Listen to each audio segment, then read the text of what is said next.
Okay, today we're going to talk about applications of nuclear chemistry. I've alluded to these up until now, but we're going to specifically go over them in detail today. So, first we need to understand this term right here. Nuclear fission. So nuclear fission is when you go fishing by a power plant. Fish are really big and they have 3 eyes. Actually, it's a process. Process in which large nucleus is split into 2 smaller nuclei. And this releases a lot of energy. So, how does this happen? Well, for starters, you need 2 things. You need an unstable isotope, and you need a neutron. So you shoot a neutron at the unstable isotope, and so in this first portion here, right, so this first reaction, the neutron combines with the unstable isotope, and you can see that because the mass now becomes 239. So it was unstable to begin with, and now by shooting a neutron at it, it has become even more unstable. Okay, it's kind of like poking an angry bear. Yeah, it was upset before, but now it's really upset. So this is going to immediately split, break apart.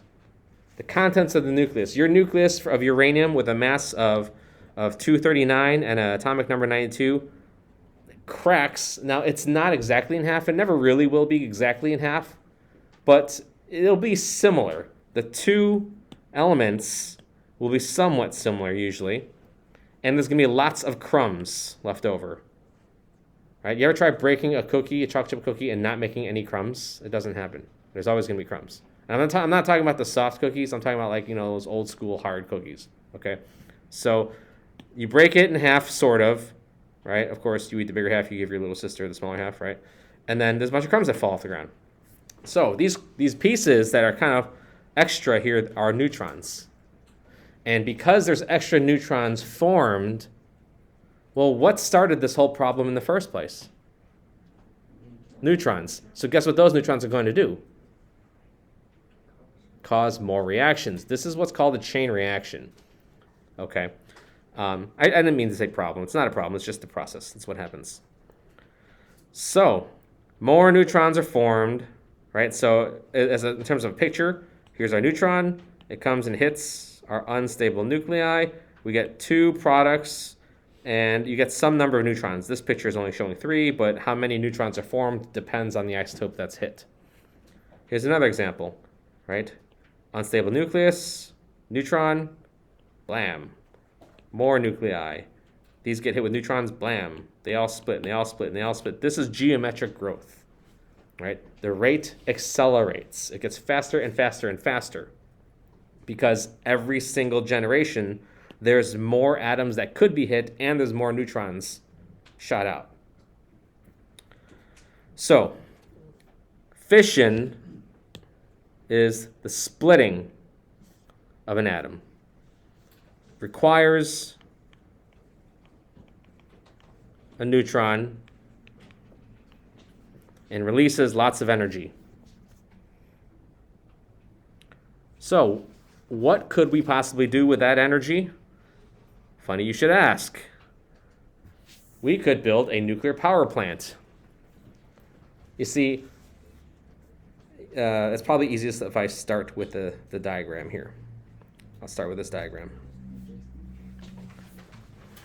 This is the schematic, a very, very, very, very basic schematic of a nuclear power plant.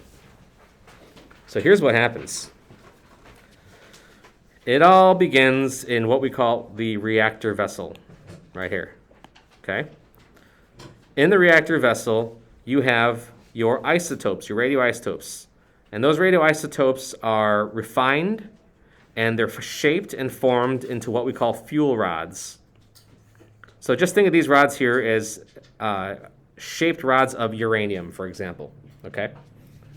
Now, these rods are sitting in a fortified tank, and in this tank is water.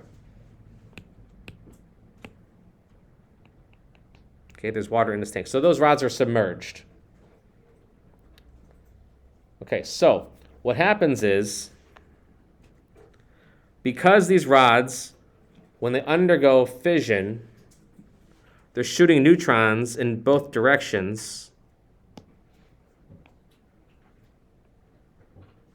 These rods have the ability to promote more reactions to take place in the neighboring rods. They're shooting neutrons at each other, right? And the energy that is released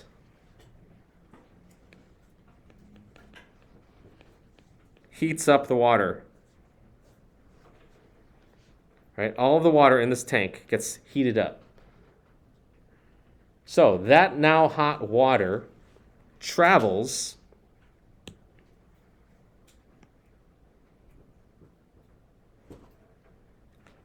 through a series of loops, a series of pipes, into a secondary tank. Secondary tank is what we call the steam generator. So the thing about this, we got to be very clear, is that this pipe right here, this pipe containing the hot water, the contents, the hot water in this pipe never mix with the water in the steam generator. Just imagine a tub, but looking at a tub, you see a pipe going through the tub, but it's not like the pipe empties out into the tub. Do you understand? There's no openings. The water inside the pipes and the water in the tub never mix. Okay? The pipe is just there to heat up the water that's in this second tank. And so when that happens, that water in this tank turns to steam. It boils, it turns to steam. The steam travels through and goes into what's called a turbine. Now, a turbine, imagine, it's like a windmill. You guys have driven through Indiana, seen those giant windmills, right? Well, it's the same thing. It's a bunch of fan-looking mechanisms that when hot gas blows through it, it spins them. And the process of spinning them creates electricity. And that electricity then is sent off to the power plant where it's stored in capacitors and sent out to homes. So that spinning, that steam that comes here and spins the turbines creates electricity. Now, that steam is cooled down in a cooling tank, or what we call a condenser. Okay? So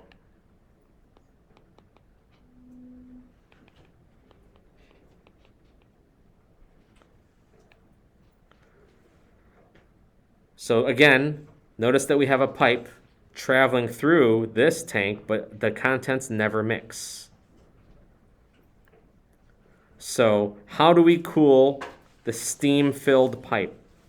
Well, there has to be a water source nearby, a large water source nearby a power plant.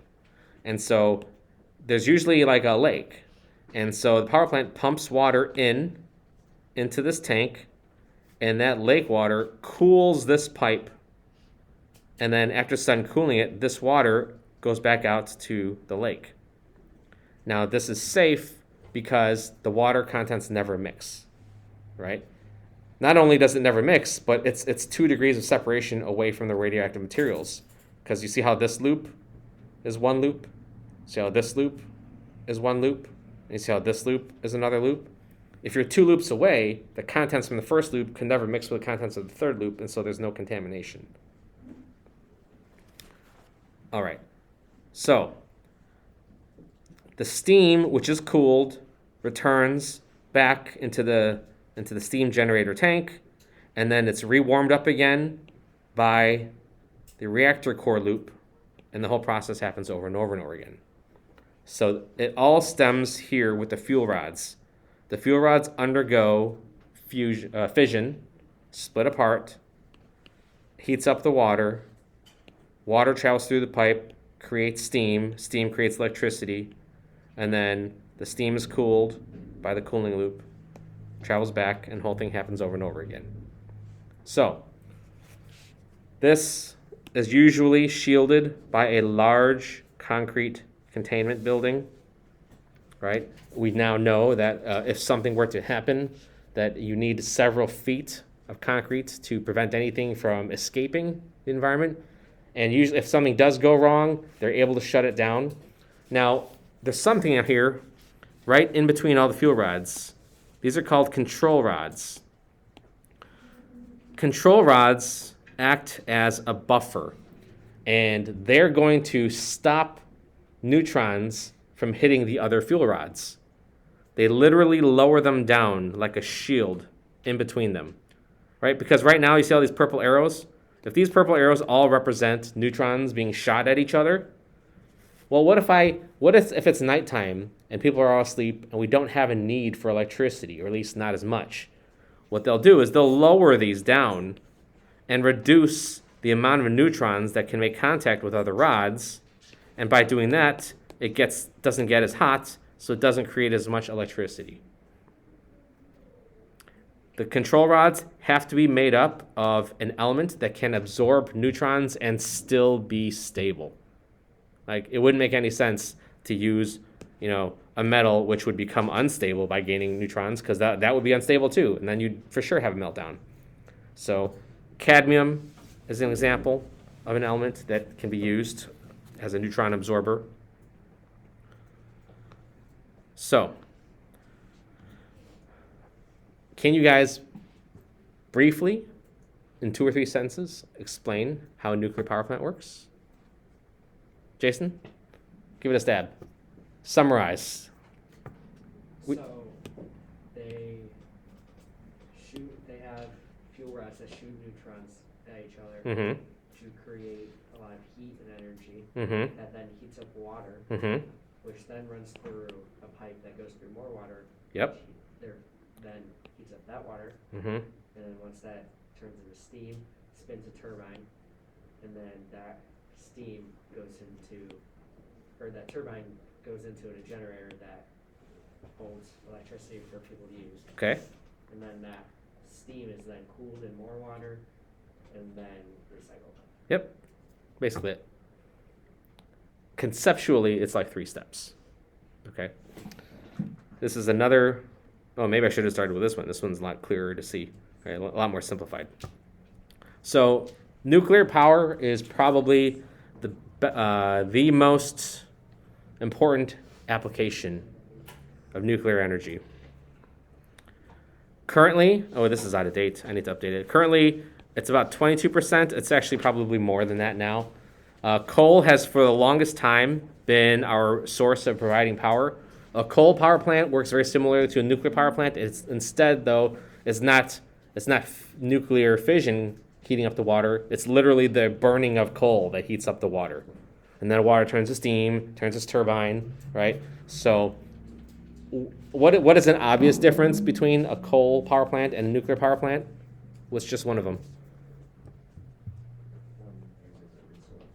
Oh, okay. So you're burning up the natural resource, yes? Carbon emissions. A nuclear power plant has 0 emissions. Right? You're not burning any kind of coal. You're just the fission is happening here, right? But there's no burning off of smog or smoke or anything like that. Now, power plants do release steam, so you will see big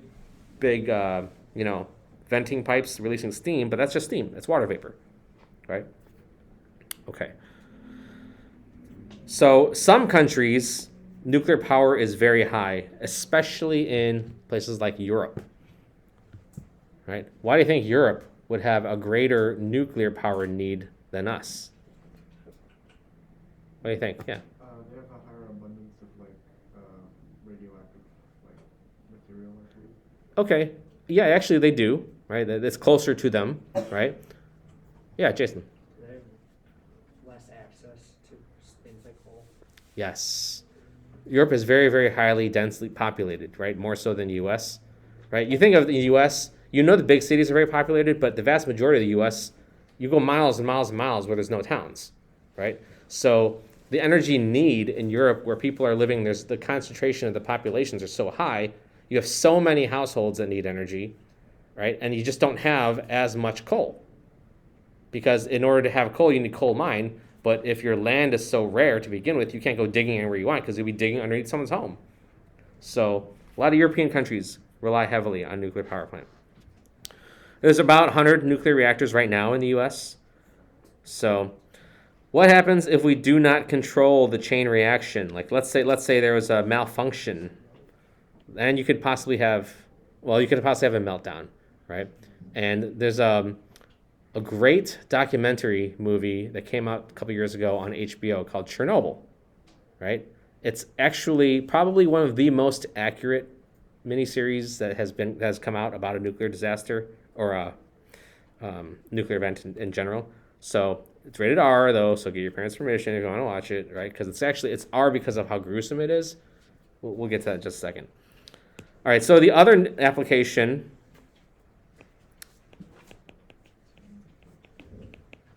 was the atomic bomb.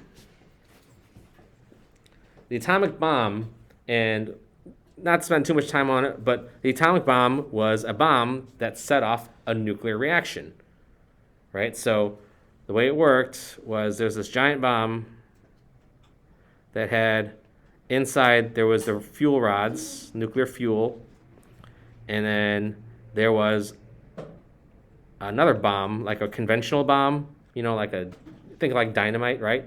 So as this bomb fell, as it was dropped, there's an altimeter inside it, which told it about how high it was above the ground. And when it got to a certain height, this bomb would go off, and that bomb would shoot a starter, like a starter material, into the fuel source, and that's what would cause the nuclear reaction.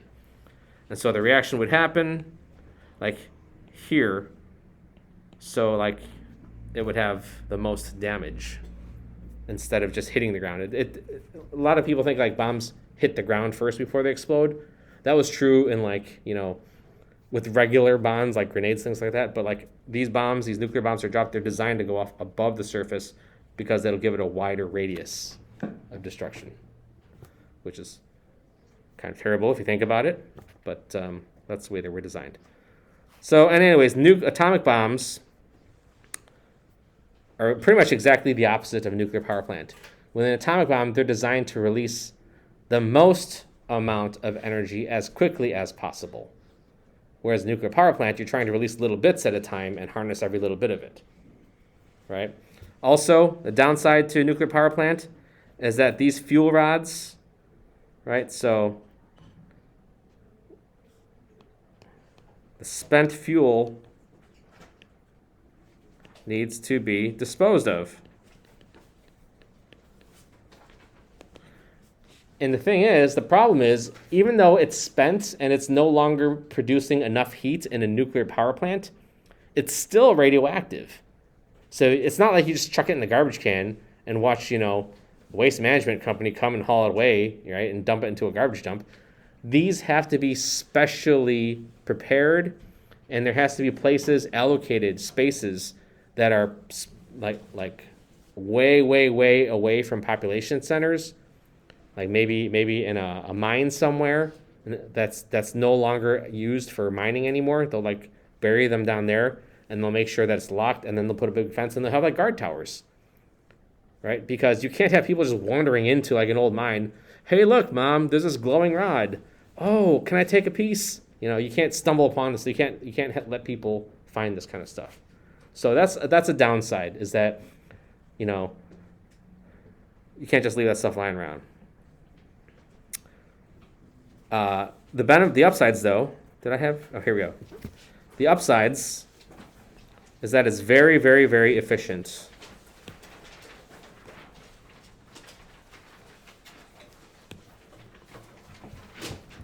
.5 grams of uranium can release the same amount of energy as 15 tons of coal. Let me put that into perspective. A piece of uranium the size of an M&M releases the same amount of energy as a train car filled with coal.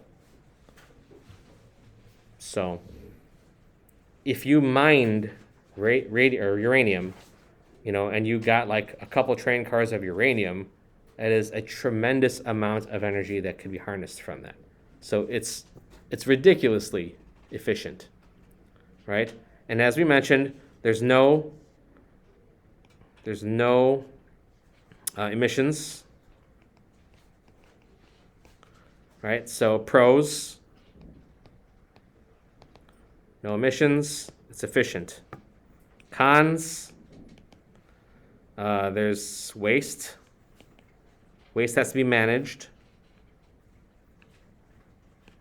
And potential danger.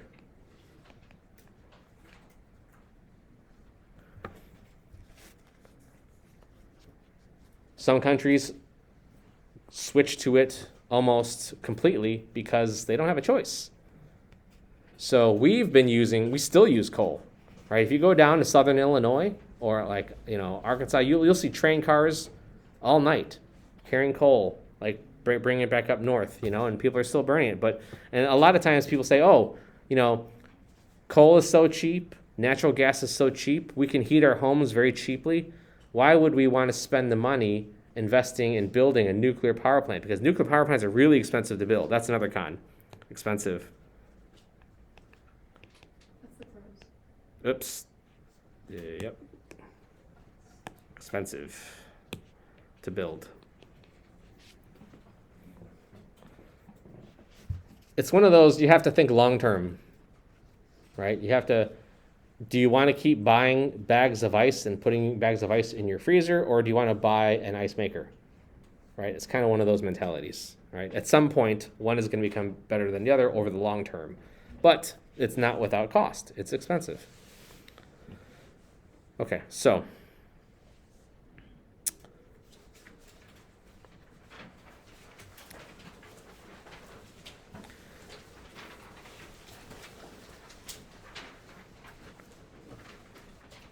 I don't know, you probably haven't talked too much about, actually you're not in U.S. history yet, so you probably haven't, but in World War II ended because we dropped atomic bombs on Japan, and that essentially forced them to concede, right? And the whole purpose of that bomb, the project was called the Manhattan Project, and it was to end the war so that fewer lives would be lost during the fighting of the war. They started the Manhattan Project just about when Pearl Harbor happened, so like 41. And it took years and years and years of development when they brought Robert Oppenheimer and Albert Einstein and all the top scientific minds at the time came together and developed the bomb, because the idea was if you show something so powerful, it will for sure stop the fighting, which it did, right? They didn't think it would take two bombs to do it. When they dropped the first one in Nagasaki, Japan probably thought it was a fluke, but then when they dropped the second one on Hiroshima, then it was, all bets are off. Okay. The explosion can reach temperatures up to about 300 million degrees Celsius. So I don't know if you can imagine what 300 million degrees Celsius feels like, but I would say that your current suntan lotion you have in your bathroom is probably not enough, right, for that. Okay. So that is nuclear fission. Nuclear fission is, again, what? Splitting. Okay. Then there is nuclear fusion. Fusing things together. Nuclear fusion is when two nuclei combine to form a larger one. And this is actually how the synthetic elements were discovered. So remember on the periodic table, you see these hollowed letters? Those are synthetic elements. Those are created by fusing two smaller nuclei together. Now the problem is when you do that, they're not stable, and so they don't exist for a very long time. So they're not that useful yet. All right? At least we have not been able to keep them stable. Now, this process releases more energy than fission. So I just talked about how much energy was released during fission, but in nuclear fusion, fusion releases way more. But there's a problem. Fusion is really hard to trigger. It's really hard to get started. It requires millions of degrees. In fact, nuclear fusion usually requires a nuclear fission explosion to get it to happen. So it's kind of dicey, right? Here's one of the most common examples. Fusion occurs in the sun. Why would it occur in the sun? Why is that the only place that we see it naturally occurring? The sun is hot. The sun is hundreds of millions of degrees. So this happens all the time in the sun. So what do you know about the sun? Well, it gives us heat. How does it give us heat? It creates so much heat that it radiates it out in all directions. And whatever little bit of heat we get coming from the sun, that is just an infinitesimally small fraction of the heat that it produces. Right? So hydrogen gets turned into helium in the sun. Now notice that these are different isotopes of hydrogen, and notice that we form helium, but we also release a neutron.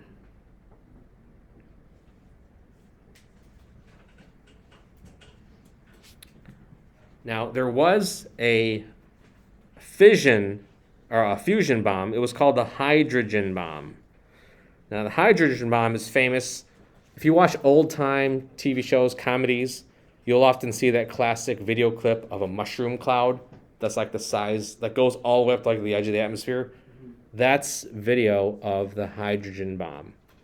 And then as soon as that went off and they got the test results from that, it was outlawed. Like, they really should have outlawed the atomic bomb too, but anyways. So the hydrogen bomb was outlawed. So because a hydrogen bomb could like wipe out a state with one bomb, right? It was that powerful. So it was, yeah. So it's off the table. Hydrogen bombs were a threat in the Cold War. The Cold War is something you'll talk about in World War II. I mentioned it a little bit about it, how like the U.S. and Russia were angry with each other after World War II because they weren't unhappy with the way that they divided Germany once they captured Berlin at the end of World War II. So, but that's more for your history class. Okay, another application of nuclear chemistry is radiocarbon dating. So, in the very, very beginning, when we first started talking about isotopes, I told you about how there was carbon-14, but there are different versions of carbon-14. There are different versions of carbon. It's carbon-12 and carbon-14. Most of the atoms of carbon are carbon-12, but there's some that are carbon-14. And carbon-14 is radioactive. So, we can tell approximately how old something is by checking to see how much carbon-14 is left. So it goes like this, right? Let's say that there's, in the land before time,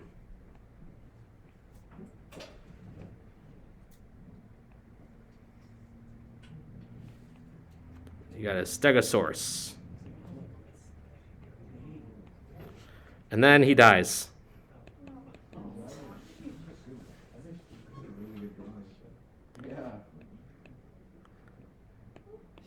Okay, so he dies. And then eventually, there's just like a skull and bones.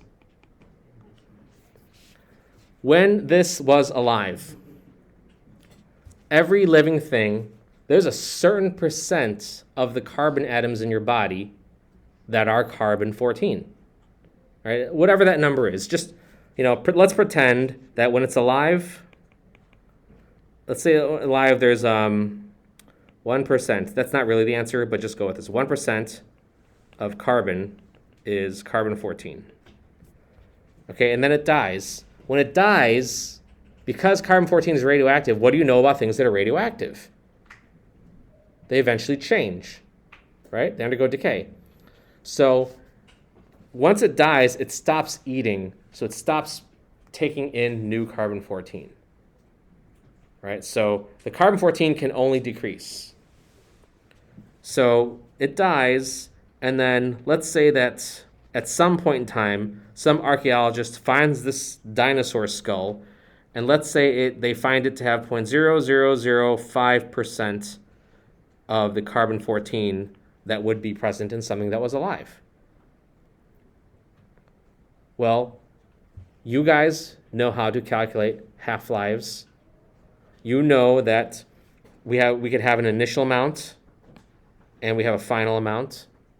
And the half-life of carbon-14 is known to be 5,730 years. So if I said how much time has passed, you could plug this into the equation. You could solve for T. This is how radiocarbon dating happens. They're measuring the amount of carbon-14 that's still there in the fossil.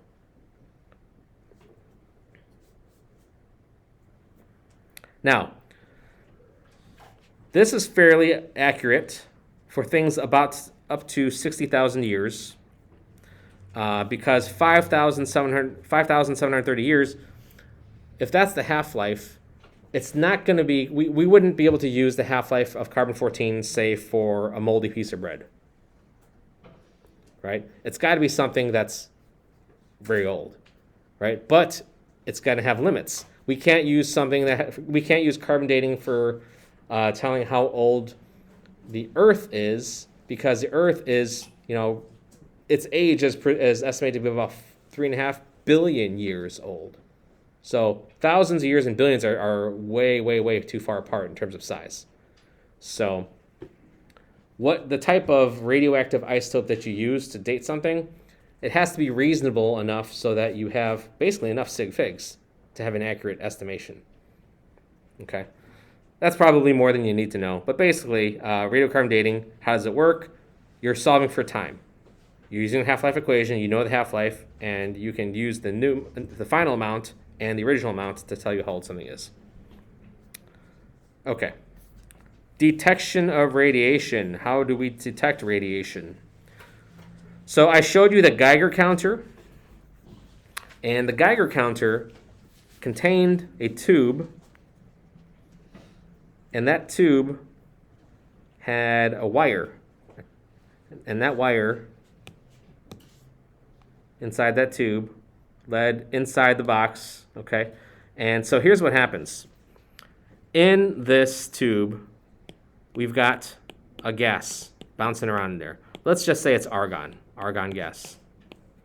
When ionizing radiation is detected, by the way, the ionizing radiation, which radiation type is that? The one that penetrates the most? Gamma, right? So your gamma radiation is detected. What the gamma radiation does is it hits an atom, bonk, right? And it literally knocks an electron off. That electron gets knocked off, and so now we have an atom which is now an ion, right? Because remember, when an atom is charged, it's an ion. So we now have an ion, and now we have an electron, and that electron could attach to another atom, or it can just go and be directly attracted to that wire in the middle of the cylinder. Either which way, if anything that's charged hits this wire, it sends a pulse, a signal. And on the radiation detector, that's what counts as a click, right? And remember how I held it up to the sources that were like really, really close to them? It was clicking pretty rapidly. Whereas if I just held it in the air, you heard a couple clicks, then nothing, then maybe another click, and then nothing, right? Background radiation, right? So that's how the Geiger counter works. You have a gas in the tube and there's a wire, and if that gas is hit with ionizing radiation, then ions form, ions hit the wire, it sends a signal. Okay? There's lots of different units to measure radioactivity. One of them is called a Curie, another one is called a rem, another one is called a rad. It doesn't matter which, we can convert these to any of the others, but that's not the point, right? Just there's lots of different units. So, why is it important that we are able to measure it? If there's a situation where we suspect radiation, it's because radiation is damaging to living things. There's two categories of damage. There's what we call somatic. Now, you learn in biology that soma is the body of a cell, right? It's a Greek prefix, means body. So somatic damage is direct damage to the cells, direct damage to the tissues, to the body. But then there's genetic damage. It's damage to the DNA, and if there's damage to the DNA, then it potentially could be passed on, depending on which allele gets transferred during meiosis, right? So first, let's talk about somatic. If somebody is suspected to have been exposed to radiation, depending on how much exposure there is, these are the various symptoms that can be observed. So usually the first thing is that, blood tests will show that there was exposure to radiation, although that's not obvious and visible. The first thing that's obvious and visible is someone's nauseous. Right? So they get nauseous, they will get tired, they will vomit, right? Because all the nausea will make them vomit. Hair loss, incontinence, diarrhea, hemorrhaging, and this is where it gets really bad, because the hemorrhaging is usually hemorrhaging internally, as in your organs start to bleed. Like a blood, like bleeding a cut on your skin is no big deal compared to the stuff that goes further on. So it gets bad, okay? And at some point, death is inevitable, depending on your level of exposure. Question, Chris? Like the same symptoms as chemo? Initially, but chemo kind of stops around here, right? If chemo did this other stuff, what would be the point, right? So, somatic damage to the cell. Now, let's say that you have some somatic damage, but you recover, right? Let's say you get to this point here, and then you're in the hospital, you get rehydrated, and you're cared for, and then you recover from it. You might have also had genetic damage too, but you wouldn't know it, because the damage genetically, right? If your cells have been, well, actually, here, let's talk about what's happening.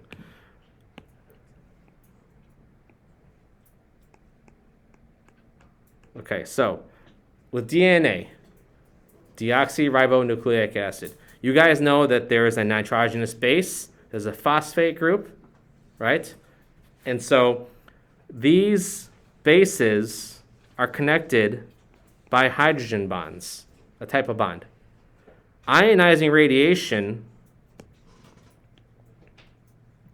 can break any one of those bonds at any point.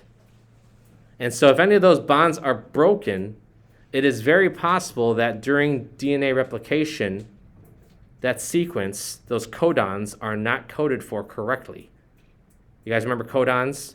3 base sequences, CAG, ATG, and so on, right? If there's damage to one of those and they're misread or misaligned, well, if they're misaligned, then whatever protein that is coded for, it just ain't going to happen, right? So that's some potential damage right there. But it could be subtle. You could have some damage to some unread sectors of the DNA, and if that's the case, then the genetic damage is not realized, right? But if it is coding for a specific, functional part, then whatever damage there is, if it's passed on to the offspring could be non-viable, right? Or have some major birth defects if it does survive. So the genetic damage, it's a gamble. Or not a gamble because it's not really your choice, but it's you won't know what damage there is until you get to the point where you're about to reproduce. The somatic damage is direct and obvious and known right away. So yeah, yep. All right, that's a great pep talk. Okay, those are the applications of radioisotopes. So